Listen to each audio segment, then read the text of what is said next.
Olá! O que um ícone do pop do século XXI e um virtuoso do violino lá do século XIX poderiam ter em comum? Pois é, a resposta é muito, mas muito mais do que a gente imagina. Hoje, nós vamos desvendar o roteiro surpreendente que conecta a vida de dois gênios da música que parecem opostos, Michael Jackson e Niccolo Paganini. Parece uma loucura, né? O rei do pop de um lado e o chamado violinista do diabo do outro.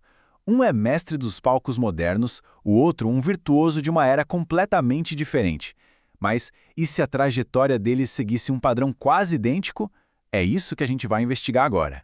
Para a gente desvendar essa conexão, o nosso roteiro é este aqui, olha só. Primeiro, a gente vai falar da influência de pais super exigentes. Depois, vamos descobrir um apelido bem curioso que os dois tinham. Aí, vamos entender o perfeccionismo que guiava eles. E, por fim, olhar para o lado mais humano por trás da genialidade. Ok, vamos mergulhar no nosso primeiro ponto.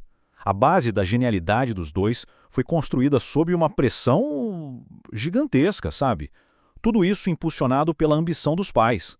Pois é, tanto Joe Jackson quanto o Antônio Paganini viram um potencial absurdo nos filhos e levaram eles ao limite. Desde muito cedo, a busca pela perfeição era a única regra.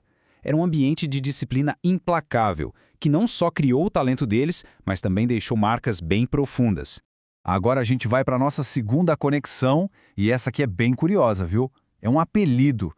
Um apelido que destaca o jeito único como eles se apresentavam e que, inacreditavelmente, eles compartilharam.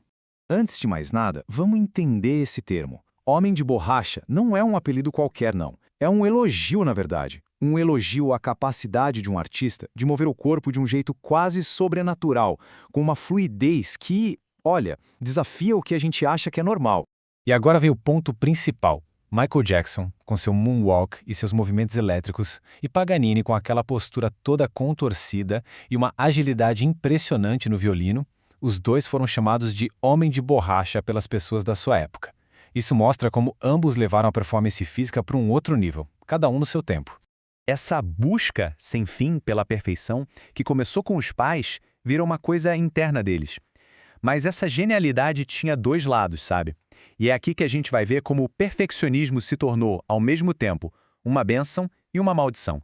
E aqui os padrões se repetem de um jeito impressionante.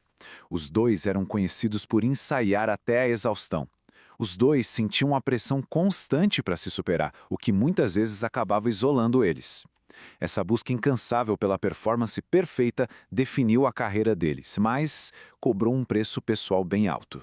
Mas e fora dos palcos? Longe daquela pressão toda, das luzes, a gente encontra mais uma camada de semelhança no lado pessoal do Jackson e do Paganini.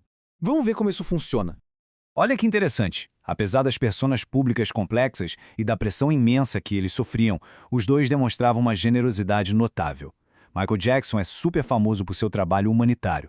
E o Paganini, por sua vez, também doava para instituições, ajudava outros músicos.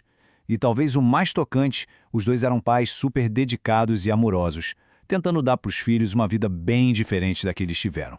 No final dessa análise toda, a gente fica com essa reflexão. Talvez existam certos padrões, sabe? Certas provações e certos triunfos que se repetem na jornada dos grandes gênios. Não importa a época em que eles vivem. A história do Jackson e do Paganini certamente dá a entender que sim. E assim, a gente termina com uma pergunta no ar. Será que a genialidade, nas suas mais diversas formas, segue mesmo um roteiro fundamental, quase invisível? É uma questão para a gente pensar e talvez olhar para outras grandes mentes da história buscando respostas. Valeu por acompanhar.